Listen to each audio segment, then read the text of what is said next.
في سنة 2014 الشرطة الأمريكية اقتحموا مزرعة ست أمريكي، فلقيوا فيها حظيرة خنازير، والخنازير بتاكل لحم بشري. القصة اللي هتسمعها دي واحدة من أغرب وأرعب القصص الحقيقية اللي ممكن تسمعها في حياتك، وفيها كمية صدمات وأحداث مرعبة ما تخطرش على بال بشر.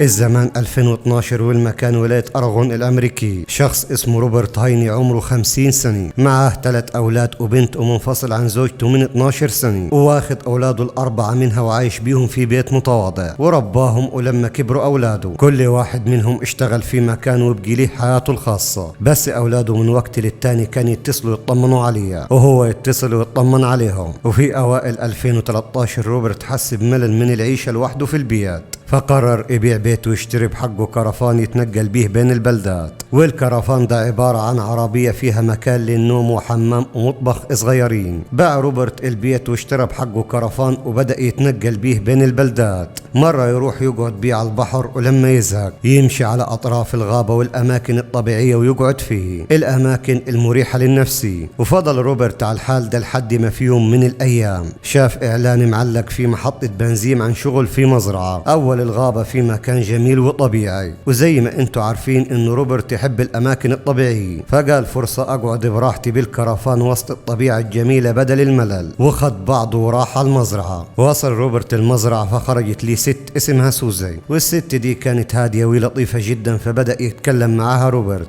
عن الاعلان والشغل، فقالت له فعلا انا عايزة حد يساعدني في المزرعة وياخد الاجر اللي عايزه، وانا هنا عايشة وحدي والدنيا هدوء. فقال لها متفقين وانا هشتغل معاك، ومش عايز فلوس منك، كل اللي عايزه مكان في المزرعة احط فيه الكرفان بتاعي. واتفقوا اتنين مع بعض، روبرت شغال في مقابل مكان للكرفان وياكلوا وشربوا فقط. في الوقت ده كلم روبرت اولاده وعرفهم انه اشتغل في مزرعة، وعرفهم عنوان المزرعة، وكان يكلمهم من فترة لفترة يطمن عليهم، وهم برضو كانوا يتصلوا يطمنوا عليها. وتعدي يا مؤمن الايام والشهور، وفي مرة والد روبرت اتصل يطمن موبايل ابوه مقفول، وقرر الاتصال عليه تاني يوم وتالت يوم برضه موبايل ابوه مقفول. وقتها بلغ باقي اخواته كلهم قلقوا عليها، وقرروا يروحوا المزرعة يطمنوا عليها. وبالفعل راحوا هناك، واول ما وصلوا المزرعة بدأوا ينادوا على ابوهم. فخرجت ليهم سوزي صاحبة المزرعة، فسألوها عن والدهم، فقلت لهم ساب المكان ومشى مع صديقه وما رجعش تاني، وانها مفتقداه جدا. فسألوها عن الكرفان بتاعه فين مشى بيه ولا موجود،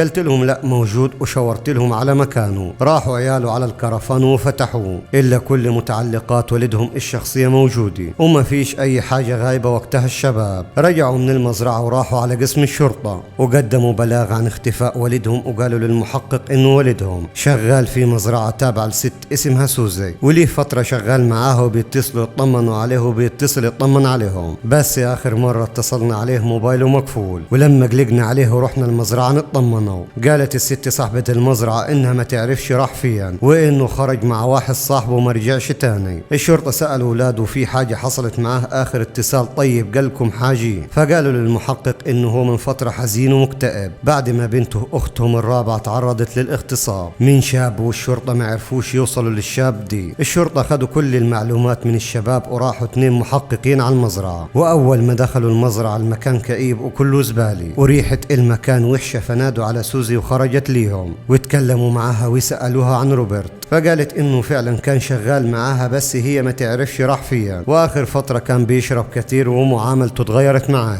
وكان حزين ومكتئب. واخر يوم شفته قالت عطاها فلوس وطلب منها تهتم بالكلب بتاعه، وقال لها انه رايح مع صديقه كام يوم وراجع تاني. ووصل صديقه بعربية بيضة، خده ومشوا مع بعض، ومن وقتها ما رجعش تاني ولا اعرف عنه حاجة. الشرطة وقتها شكروا سوزي على تعاونها ورجعوا. وقتها بدأت التحريات عن سوزي وجمعوا عنها كل المعلومات، وعرفوا انه سوزي عمرها 65 سنة وكانت ضابط في البحرية الامريكية، وخرجت من الخدمة من 15 سنة، واشترت المزرعة وعايشة فيها لوحدها، وسجلها نظيف لا في مشاكل ولا قضايا. وقتها الشرطة بدأت تبحث عن العربية البيضاء اللي قالت عنها سوزي، بس ما وصلوش لأي خيط يوصلهم لروبرت. وقتها بدأوا يبحثوا عن حساب روبرت البنكي، فاكتشفوا انه اشترى بالفيزا البنكية من ايام طلبات من سوبر ماركت، والسوبر ماركت ده في نفس البلد جنب مزرعة سوزي. وقتها راحوا السوبر ماركت ورجعوا الكاميرات، فاكتشفوا انه اللي اشترى الطلبات دي ما كانش روبرت، كان سوزي. فتأكدوا وقتها انه في حاجة غلط، وراحت قوة من الشرطة على مزرعة سوزي. ولما وصلوا المزرعة المكان كان عبارة عن زبالة ومعدات قديمة زي ما قلت لكم، وما فيش كهرباء ولا صرف صحي. فقام ضابط وبدأ يصور المكان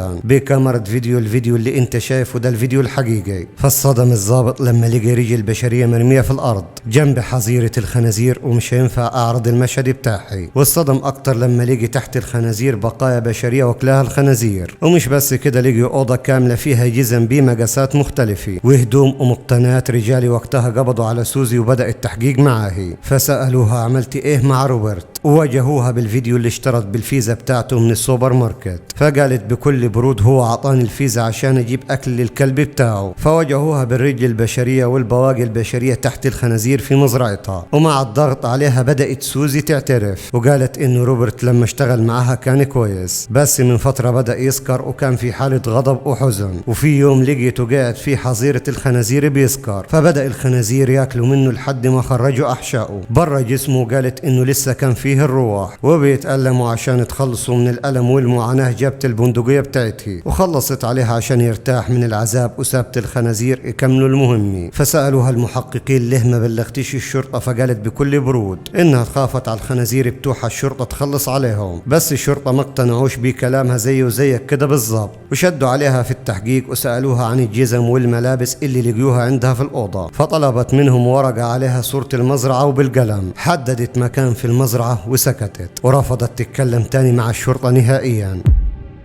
اتحركوا رجال الشرطة والمحققين على المزرعة وحفروا المكان اللي حددت عليه. لقيوا عظم شخص تاني، فرجعوا للتحقيق تاني وسألوها عظم مين دي. فقالت انه ده شخص اسمه ستيف كان شغال معاها من فترة، بس في يوم اكتشفت انه سرق المسدس بتاعي. ولما راحت تتكلم معاه شد معاها في الكلام وحاول يعتدي عليها بالضرب. فجريت منه ودخلت الأوضة بتاعتي، فبدأ يضرب ويكسر في الباب ويقتحم الأوضة عليه. فخرجت البندقية بتاعتها من تحت السرير وضربته بالنار قدام الباب دفاعا عن نفسي، عشان سوزي كان عندها مسدس وبندقي. وقالت انها خدت جثته ورمتها للخنازير. وبعد ما كلوه وفضل العظم، خدت سوزي العظم ودفنته في المكان اللي عرفته للشرطة. طيب الجزم وهدوم وحاجات الناس اللي لقيوها عندي ايه قصتها؟ رفضت تتكلم نهائيا. بس الشرطة ما استسلموش وعرفوا اللي حصل بطريقة صادمة. وبعد بحث طويل وحفر في المزرعة ما لقيوش اي عظم بشري تاني. وقتها جابوا صديقة قديمة لسوزي وعرفوها قصتها، وطلبوا منها تعرف من سوزي كل حاجة عملتها، وحطوها معاها في السجن على أساس إنها محبوسة في قضية عادية. وبالفعل الخطة نجحت، وصديقة سوزي قبلتها في السجن كأنها داخلة في قضية عادية. وبعد كام أسبوع عرفت من سوزي الكلام الصادم اللي هتسمعه دي.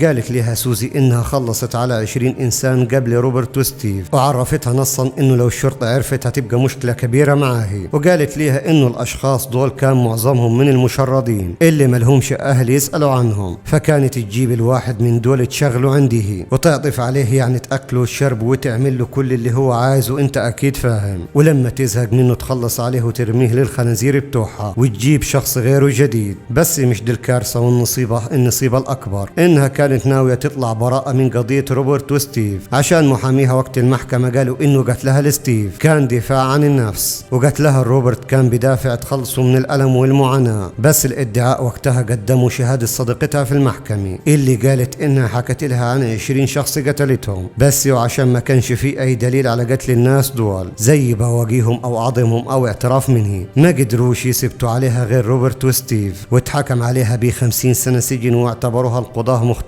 عقليا. ولسه لحد اليوم الست دي عايشة في السجن. وفي النهاية خلينا متفقين انه الحاجة الوحيدة اللي بتمنع الانسان من الغلط هي الدين والخوف من رب العالمين. وبس كده، الحمد لله على نعمة الاسلام دين الرحمة.